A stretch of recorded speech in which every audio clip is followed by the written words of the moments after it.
Aqui, segundo o Ministério Público, funciona o ponto de partida de um esquema de corrupção no Exército Brasileiro. A promotoria afirma que a empresa Torque Metal Comércios e Serviços foi contratada para fornecer diversos produtos ao Exército, sempre sem licitação. Mas apesar de pagos, não eram entregues.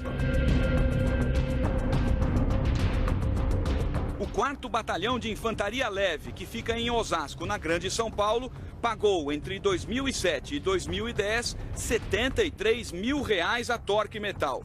Foram 57 contratos. O promotor está convencido de que os materiais não foram entregues e que houve a conivência de militares. A empresa não tem como ser fornecedora diretamente porque ela não tem estoque, ela não existe. Sendo que o Exército não explica a razão de contratar um intermediário e não diretamente o fabricante ou fornecedor do produto. Segundo a promotoria, a empresa não forneceu material apenas para este quartel em Osasco. Em 5 anos, a Torque Metal firmou contratos com diversas unidades do Exército no estado de São Paulo e recebeu dos cofres públicos mais de R$6 milhões. O Arsenal de Guerra de São Paulo, por exemplo, pagou em 2007 R$22 mil. Em 2008, R$500 mil. No ano seguinte, mais R$700 mil. Em 2010 e 2011, foi R$1.100.000. Todos os contratos estão sendo investigados. O dono da Torque Metal é José Luiz Toledo Fernandes, um suboficial da reserva do Exército. Ele negou o esquema de corrupção. Ele falou que eu não entregava nada. Não tem como, isso não existe. Isso no Exército não existe isso. E disse que só poderia responder a todas as perguntas se o advogado dele autorizasse. Procuramos o defensor, mas ele não retornou. Além do suboficial, são acusados de corrupção pelo Ministério Público 9 militares do Exército. Entre eles, 2 tenentes-coronéis. Nós acreditamos que as investigações que estão em andamento vão chegar em pagamentos da empresa e do seu titular a militares.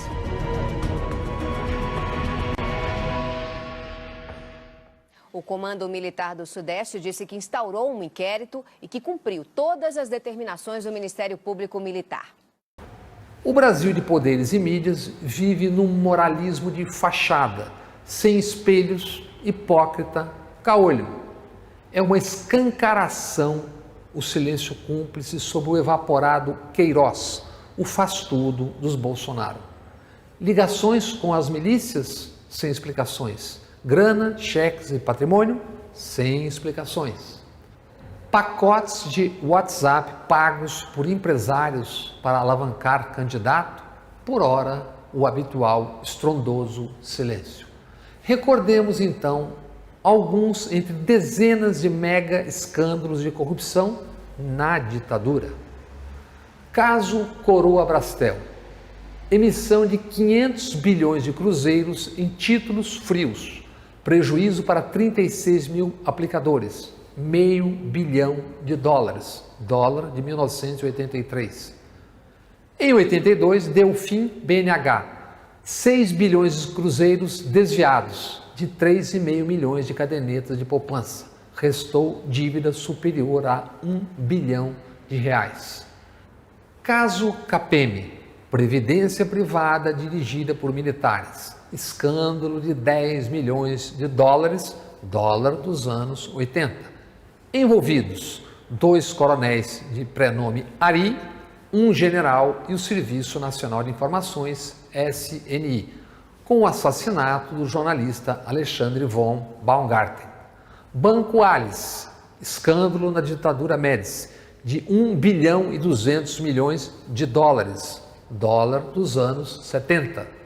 Usinas nucleares Angra 1 e 2, vasta corrupção, denunciou a revista alemã Der Spiegel. A ditadura foi militar, mas teve como sócios a gente de bem de sempre e a imprensa de sempre. Uma ditadura de 21 anos. Para quê? Eles dizem que fizeram a ditadura para impedir uma ditadura. Essa lógica já define a ditadura que diz não ter sido ditadura, embora o mundo todo saiba e diga. Apostam na ignorância, escondem-se citando guerrilheiros terroristas subversivos. Olhemos para o mundo e a história. Mandela, De Gaulle, Menachem Begin, Gandhi, Solzhenitsyn, como exemplos. Histórias diferentes, mas todos chamados de terroristas, subversivos, guerrilheiros.